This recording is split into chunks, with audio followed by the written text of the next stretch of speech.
अस्सलाम वालेकुम फ्रेंड्स, कैसे हैं आप सब। तो आज मैं आपसे रेसिपी शेयर करने जा रही हूँ अपने स्पंज की कि मैं किस तरह से स्पंज तैयार करती हूँ। यहाँ पर मैंने एग ले लिए हैं। 6 एग्स मैं यहाँ पर लूँगी क्योंकि मुझे 7 इंच के मोल्ड में और एक 6 इंच के मोल्ड में बैटर बनाना है। एक 2 पाउंड का और एक 1 पाउंड का। 2 पाउंड का मैं 7 इंच का मोल्ड लूँगी, टॉल मोल्ड, और 1 पाउंड के लिए मैं नॉर्मल वाला मोल्ड लूँगी। नॉर्मल वाले मोल्ड के लिए मैंने 2 एग इस्तेमाल किए हैं, इसलिए कि मुझे 2 एग ही सही लगते हैं। 3 एग लेने से बहुत ज़्यादा बैटर बाहर आने लगता है, इसलिए 2 एग में वो फुल हो जाता है, इसीलिए मैं 2 एग ही लूँगी। यहाँ पर मैंने टोटल 6 एग ले लिए हैं। अब मैं शुगर लूँगी। शुगर मैंने पिसी हुई ली है। शुगर को मैंने पीस लिया था अच्छी तरह मशीन में। यहाँ पर मैं 1 एग के साथ 25 ग्राम शुगर लूँगी। टोटल 6 हो गए तो 150 ग्राम शुगर लूँगी। मैं थोड़ी सी शुगर ज़्यादा लूँगी क्योंकि थोड़ा सा फीकापन आता है, इस वजह से मैंने शुगर थोड़ी सी ज़्यादा ली है। यहाँ पर मैं कुछ ड्रॉप्स वनीला एसेंस का इस्तेमाल करूँगी ताकि इससे स्मेल निकल जाए अंडों की। शुगर हमने ले ली है, थोड़ा सा हमने वनीला एसेंस डाला है और थोड़ा सा मैंने इसमें ऑयल डाला है ड्राइनेस ख़त्म करने के लिए। अब हम यहाँ पर ड्राई इंग्रेडिएंट्स मेजर करेंगे। जिस तरह से 1 एग के साथ 25 ग्राम शुगर गई है, इसी तरह 1 एग के साथ 25 ग्राम मैदा जाता है। 25 ग्राम शुगर, 25 ग्राम मैदा, ये दोनों चीज़ें सेम क्वांटिटी में जाती हैं। क्योंकि हमने 6 एग लिए हैं तो यहाँ पर हम मैदा 150 ग्राम इस्तेमाल करेंगे। मैदे को मैं थोड़ा सा कम करूँगी और उसकी जगह कोको पाउडर डालूँगी क्योंकि मुझे कोको पाउडर वाला ही स्पंज बनाना है। यहाँ ध्यान रहे कि कोको पाउडर ज़्यादा ना हो। अगर कोको पाउडर ज़्यादा हो गया तो फिर आपके स्पंज में कड़वाहट आ जाएगी। आप 10 ग्राम कम कर लें या फिर 5 ग्राम कम कर लें, उसकी जगह कोको पाउडर डालें। मैदा कम करना है आप 10 ग्राम और 5 ग्राम या फिर 5 ग्राम। मैंने 1 टीस्पून मैंने इसमें बेकिंग सोडा डाला है और एक तरह से चुटकी मैंने इसमें 1 टीस्पून मैंने इसमें बेकिंग पाउडर डाला है और ज़रा सी चुटकी मैंने बेकिंग सोडा डाला है। इसको मैं छान लूँगी अच्छी तरह ताकि इसमें किसी किस्म का लम्स या फिर कोई गुठली ना रहे। ये देखें, वो मैंने छान के साइड में कर दिया है। यहाँ पर मैं एग बीट कर रही हूँ। अभी मेरा बाउल हाफ़ है। इसको मैं इतना बीट करूँगी कि ये ऊपर तक आ जाएंगे। बीट किस तरह होंगे तो कैसे पता चलेगा। जब मैंने बीट स्टार्ट किया था करना तो फिर ये लिक्विडी फॉर्म में थे। अब ये आहिस्ता आहिस्ता मिल्की फॉर्म में आ जाएंगे, बिल्कुल क्रीमी फॉर्म में हो जाएंगे। ये इसको इतना बीट करना है हमने कि ये फॉर्मी फॉर्म में भी आ जाएँ और क्रीमी फॉर्म में भी आ जाएँ। मैं इसको बीट करती जा रही हूँ और बैटर ऊपर की तरफ आता जा रहा है। हाफ़ था, अब ये देखें कितना ऊपर आ चुका है। बीट करते करते ये टाइम आ गया कि आपका सारा बैटर ऊपर की तरफ हो गया है। देखें, मैंने इसको अच्छी तरह से बीट कर लिया है। ये फॉर्मी फॉर्म में आ चुका है और ये देखें, आप देख सकते हैं कि बीट होने के बाद एग कितने ज़्यादा फूल गए हैं कि ऊपर की तरफ आ गए हैं, बिल्कुल ऊपर आखिर तक हो गए हैं कि बस ये अब निकल जाएंगे। मैं आहिस्ता और बहुत ध्यान से काम कर रही हूँ। बीटर की स्पीड मेरी बिल्कुल स्लो है। स्पीड बढ़ा के मैं ज़्यादा काम नहीं करती, मैं स्लो स्पीड में ही काम करती हूँ ताकि काम अच्छा हो। ये देखें, इसको क्रीमी फॉर्म में ही आ चुका है और ये अच्छी तरह बीट हो गया। ये और भी अच्छे बीट हो सकते हैं अगर आप, मेरे पास बाउल नहीं था इस वजह से मैंने इसी बाउल में किया है। ये और ज़्यादा बाहर निकल के गिरने लगता है, इसीलिए मैं बस यहाँ स्टॉप हो गई। बट ये फॉर्मी फॉर्म में आ चुका है, मिल्की फॉर्म में भी आ चुका है। अब हम इसमें ड्राई इंग्रेडिएंट्स ऐड करेंगे। यहाँ पर आपको बहुत ज़्यादा पेशेंस रखना है और आपको इस बात का ध्यान रखना है कि आपने सारा बैटर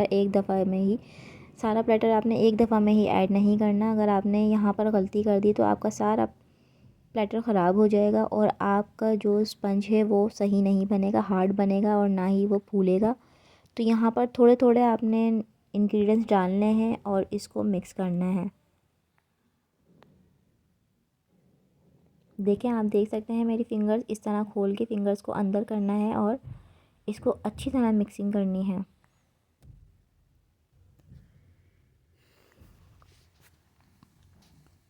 मैं इसको अच्छी तरह मिक्स कर रही हूँ अंदर से, ताकि बैटर अंदर से किसी किस्म के लम्स ना रहें बैटर में और गुठली भी ना रहे किसी किस्म की। देखें, मैं फ़िंगर्स खोल के अंदर अच्छी तरह से बैटर को मिक्स कर रही हूँ। इस पॉइंट पे आपने बहुत ज़्यादा ध्यान रखना है इस बात का कि अंदर किसी भी किस्म के लम्स या फिर गुठली ना रहे। यहाँ पर आपने ज़रा सी भी गलती कर दी तो आपका सारा फॉर्म ख़राब हो जाएगा। यही पॉइंट होता है जहाँ पे आप अच्छी तरह मिक्सिंग करने के बाद अपने स्पंज को बेहतर और अच्छा बना सकते हैं। मैंने यहाँ पे वीडियो की स्पीड भी स्लो कर दी है, इसीलिए कि मैं आप लोगों को डीपली दिखा सकूँ कि किस तरह से मैं इसमें मिक्सिंग कर रही हूँ। आपको मिक्सिंग करने में टाइम तो लगता है, टाइम कंज्यूमिंग तो होती है, आप थक भी जाते हैं क्योंकि मेरा बैटर ज़्यादा था तो मैं थक गई थी इसको मिक्स कर के। बट मैं यहाँ पर किसी किस्म का कोई रिस्क नहीं लेना चाहती थी क्योंकि मेरा फिर स्पंज ख़राब हो जाता अगर मैं यहाँ पर जल्दबाजी में काम करती तो। इसीलिए मैं थोड़ा थोड़ा करके ही मिक्स करूँगी क्योंकि मेरा बैटर भी इतना ज़्यादा है कि वो ऊपर तक आ गया है। इसीलिए मैं यहाँ पर मिक्सिंग बहुत स्लोली स्लोली कर रही हूँ।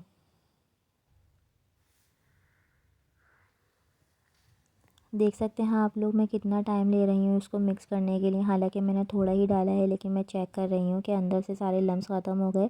अगर हमने बग़ैर चेक किए सारा हम ऐड करते जाएं और फिर से मिक्स करते जाएं और अंदर लम्स जमा होते जाएंगे। इसलिए बेहतर यही है कि पहले वाले सारे लम्स को आप ख़त्म कर लें, उसके बाद फिर आप दूसरी दफ़ा डालें, वरना फिर इस तरह से आपके लम्स एकदम इकट्ठे हो जाएंगे और फिर उनको डिज़ोल्व करना बहुत मुश्किल हो जाएगा। डिज़ोल्व तो वो हो जाएंगे, फिर उसकी डिज़ोल्वनेस की वजह से हमारा ये जो फॉमीपन है एग का ये हमें बरकरार रखना है, ख़त्म नहीं करना। ज़्यादा मिक्सिंग करने की वजह से फिर ये फॉमीपन हमारा ख़त्म हो जाएगा। इसीलिए बेहतर यही है कि आप 2 टेबल स्पून इसमें डालते जाएं और फिर इसको चेक करते जाएं कि ये लम्स इसके ख़त्म हो रहे हैं या नहीं। सारे लम्स को पहले ख़त्म करें फिर उसके बाद अगला प्रोसेस करें। देखें आप मैं किस तरह से अंदर हाथ घुमा रही हूँ अपना, जिस तरह से हम लोग पकोड़े वगैरह तैयार करने के लिए मैदा तैयार करते हैं, इसी तरह से हमको इसमें भी ऐसे ही करना है। बस यहाँ पर हमने ये ध्यान रखना है कि ये फॉमीपन ख़त्म ना हो, क्योंकि मैदा जब हम इसमें डालते हैं तो वो गुठलियाँ बन जाती हैं एकदम से। तो हमने इसी बात का ही ख्याल रखना है कि हमने ये गुठलियाँ नहीं बनने देनी है। यही हमारा मेन टाइम है जिसमें हम अपना स्पंज बेहतर तैयार कर सकते हैं। और दूसरी बात यह है कि आपका ये जो बैटर है ये बीट करने से, बीटर मशीन से ही अच्छा बनता है। हैंड बीटर से ये इतना अच्छा फॉर्मी नहीं बनता। हैंड बीटर की भी एक रेसिपी है बट वो मैं आपको बाद में दूंगी, क्योंकि अभी मैं ये रेसिपी बना रही थी। मुझे ये रेसिपी ज़्यादा अच्छी लगती है, इस तरीके से ज़्यादा अच्छी लगती है, इसीलिए मैं यही तरीका अब इस्तेमाल करती हूँ। दूसरी रेसिपी भी है जिसमें हम दही इस्तेमाल करते हैं, लेकिन फ़िलहाल मुझे यही रेसिपी अच्छी लग रही है। वो जो दूसरी वाली रेसिपी है वो हमारी चूल्हे के ऊपर इतनी अच्छी नहीं बन पाती, इसीलिए वो रेसिपी मैंने इस्तेमाल करना छोड़ दी है, क्योंकि उस पे चूल्हे पे इस्तेमाल करने की वजह से उसमें हार्डनेस आ रही थी। इसीलिए मैं अब यही वाली रेसिपी इस्तेमाल करती हूँ। वो वाली मैंने फ़िलहाल छोड़ दी है। वो मॉइस्ट केक की रेसिपी होती है, वो मैं आपसे बाद में शेयर करूँगी।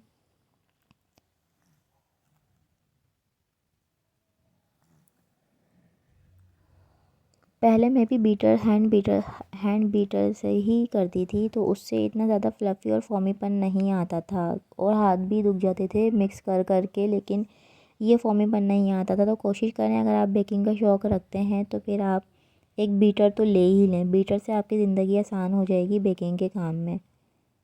बीटर से ही हमारे सारे काम होते हैं। जो हम क्रीम व्हिप करते हैं वो भी बीटर से ही सही होती है। शुरू में मैं भी हाथ से ही करती थी, लेकिन वो मज़ा नहीं आता था, वो काम में परफेक्शन नहीं आती थी जो अब आने लगी है। ज़्यादा इन्वेस्टमेंट नहीं है, 2,500 से 3,000 तक की आपको अच्छी मशीन मिल जाएगी। कोशिश करें 300 वाट से अबव हो तो ही मशीन काम करेगी, अदरवाइज़ मशीन काम नहीं करेगी। इसीलिए अगर आप बेकिंग का शौक़ रखते हैं तो एक बीटर तो आप लाज़मी ले लें। देखें, किसी भी काम को शुरू करने के लिए हमें थोड़ी सी इन्वेस्टमेंट तो करनी ही पड़ती है, लेकिन जो मेन काम है हमारा वो हो जाता है। जब आप थोड़ी सी इन्वेस्टमेंट कर लेंगे तो फिर आपकी ज़िंदगी आसान हो जाएगी। लेकिन ये कब पैसे आप बहुत जल्दी रिकवर कर लेंगे। अगर आप बेकिंग का कोई बिज़नेस स्टार्ट करना चाहते हैं तो फिर ये पैसे आपके बहुत जल्दी रिकवर हो जाते हैं। उन्हीं पैसों को फिर आप रोल ओवर करिएगा। लेकिन एक बीटर लाज़मी है कि आप ले लें अगर आप बेकिंग का शौक़ रखते हैं तो। बीटर से आपके एग बहुत अच्छे बीट होते हैं और जो व्हिप क्रीम है वो भी बहुत अच्छी व्हिप होती है। बीटर के बगैर ये काम इस तरह से करना आसान नहीं है। रेसिपीज़ तो हैं हमारे पास बगैर बीटर की भी, लेकिन जो मेरा अपना पर्सनल एक्सपीरियंस है अगर मैं वो बताऊँ आपको, तो बीटर से ही ज़िंदगी ज़्यादा आसान हो गई है। ये बीटर मैंने दराज से ऑर्डर किया था। जो बीटर मेरे पास है तो उस वक्त 12 का या शायद 11 का डिस्काउंट चल रहा था, तो मुझे ये 2000 में मिल गया था। लेकिन उसके अलावा ये काफ़ी एक्सपेंसिव है। आई थिंक ये 3000 तक या फिर उससे अबव हो शायद। लेकिन ये बीटर बहुत अच्छा है। मेरा अपना पर्सनल एक्सपीरियंस है इस बीटर का। ये बीटर बहुत अच्छा है, बहुत अच्छा वर्क कर रहा है ये बीटर। देखें अच्छी तरह मैंने मिक्स कर लिया है सारा बैटर। अभी भी मैं इसको देखें किस तरीके से कर रही हूँ, चेक कर रही हूँ कि ये ऊपर से ही थोड़ा सा डिज़ोल्व हो जाए, ताकि अंदर जाते जाते इसके लम्स कम हो जाएं, क्योंकि एकदम से अंदर जाता है और लम्स बन जाते हैं। हाथों से करने से अंदाज़ा होता है कि हाँ अंदर लम्स बन रहे हैं। देखें लम्स निकल रहे हैं, मैं हाथों से अपने डिज़ोल्व करके इसे अंदर डाल रही हूँ। मेरी फिंगर्स को देखें तो ये अंदर से लम्स निकल रहे हैं, मैं इसको हाथों से डिज़ोल्व करके अंदर वापस कर रही हूँ। आप देखें मैं किस तरीके से इसको हल कर रही हूँ हाथ चला के। हमें कोशिश करनी है कि हम इसी तरह से करें, बहुत ज़्यादा स्पीड में काम ना करें जल्दबाजी के चक्कर में, क्योंकि हम बहुत तेज़ी से काम करेंगे तो ये हमारे फॉर्मीपन जो है वो बैठ जाएगा सारा। ये हमें नहीं बैठने देना है फॉर्मीपन।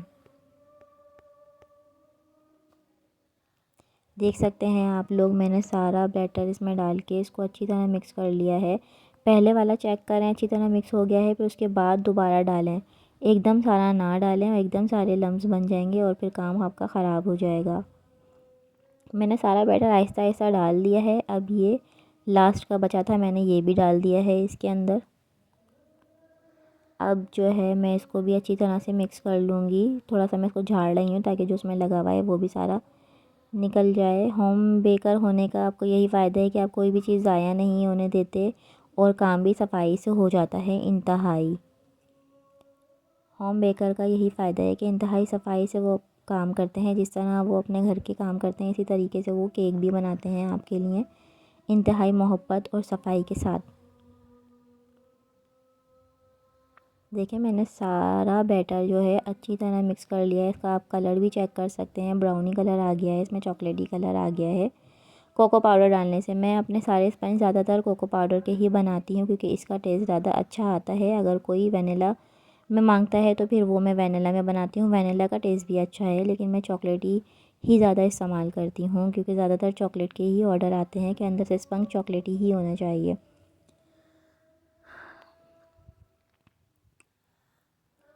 अब मैं यहाँ पर मोल्ड ले लूँगी 7 इंच का और 6 इंच का, जैसा कि मैंने वीडियो के स्टार्ट में बताया था कि मैंने किस तरह से मोल्ड लिए हैं। मैंने इसके अंदर बटर पेपर लगा दिया था। अब पहले हम आधा इसके अंदर डालेंगे बैटर, आधा बैटर डालेंगे हम, क्योंकि ये फूल के ऊपर की तरफ आएगा, इसलिए हम ज़्यादा नहीं डालेंगे।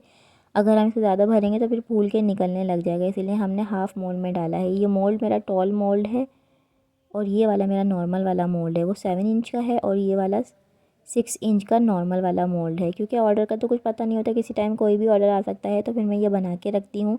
7 इंच के मोल्ड का जो मैं बना रही हूँ ये 2 पाउंड का बनेगा और इसका मेरा ऑर्डर है। और ये वाला मैं नॉर्मली बना के रखती हूँ एक्स्ट्रा में, क्योंकि 1 पाउंड के ज़्यादातर ऑर्डर आ जाते हैं अचानक, अर्जेंट ऑर्डर आ जाते हैं, और इसीलिए मैं इसको रेडी करके रखती हूँ। और वैसे भी ये काम आ जाते हैं हाइट वगैरह बढ़ाने के आपके केक्स की।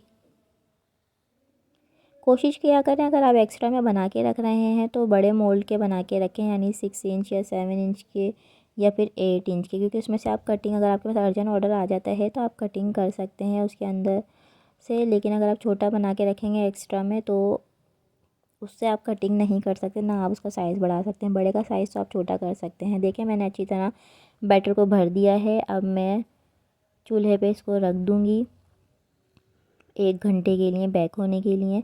मैंने पहले पतीली को प्री हीट कर लिया था, 10 मिनट पहले मैंने चूल्हा जला लिया था। देखें आपको मैं आँच भी दिखा देती हूँ कि मैंने आँच कितनी रखी है। चूल्हे की आँच हमें इस तरह रखनी है जैसे हम चावल दम पे लगाते हैं। इससे ज़्यादा स्पीड हमने नहीं करनी, क्योंकि फिर साइडों में से आपका जो स्पंज है वो हार्ड हो सकता है। देखें 1 घंटे बाद मैंने इसको चेक किया है। हम इसको किसी पतली स्टिक से चेक करेंगे कि ये तैयार हो गया या नहीं। पूरे 1 घंटे बाद मैं इसको चेक कर रही हूँ। अंदर से तीली बिल्कुल साफ़ निकली है, इसका मतलब ये है कि आपका स्पंज तैयार हो चुका है। मैं 2-3 जगह से इसको चेक करूँगी ताकि किसी जगह से कच्चा तो नहीं रह गया, ये बात मुझे पता चल सके। 3-4 जगह से मैंने इसको चेक किया है, सब जगह से साफ़ निकली है। अब हम इसको ठंडा करने के लिए रख देंगे। देखें ठंडा हो चुका है। इसको मैं साइडों में से कटिंग कर लूँगी, क्योंकि साइडों में स्पंज चिपक जाता है। आप ऐसे नहीं निकाल सकते। अगर आप ऐसे ही निकालने की कोशिश करेंगे बगैर साइडों में नाइफ़ को चलाए तो ये स्पंज आपका टूट के निकलेगा चिपकने की वजह से। इसलिए इसको एहतियात से पहले इसको कटिंग कर लें, फिर इसको डीमोल्ड करें। देखें इसको मैंने डीमोल्ड कर लिया है, ये ठंडा है इसलिए आराम से डीमोल्ड हो गया। अगर आप गरम गरम में करेंगे तो ये डीमोल्ड नहीं होगा, टूट के बाहर निकलेगा। इसलिए ख़याल करें कि इसको पहले अच्छी तरह ठंडा कर लें, उसके बाद इसको डीमोल्ड करें। बटर पेपर जो हमने लगाया था वो हम आहिस्ता से और एहतियात से निकाल लेंगे, क्योंकि स्पंज बहुत सॉफ्ट होता है तो टूटने का ख़तरा होता है। देखें कितना सॉफ्ट और फ्लफ़ी स्पंज तैयार हुआ है हमारा। तो फिर आपको कैसी लगी मेरी ये स्पंज की रेसिपी मुझे कमेंट्स में ज़रूर बताइएगा। मेरी वीडियो को लाइक और शेयर ज़रूर कर दीजिएगा। मिलते हैं अगली वीडियो में बहुत जल्दी। अल्लाह हाफिज़।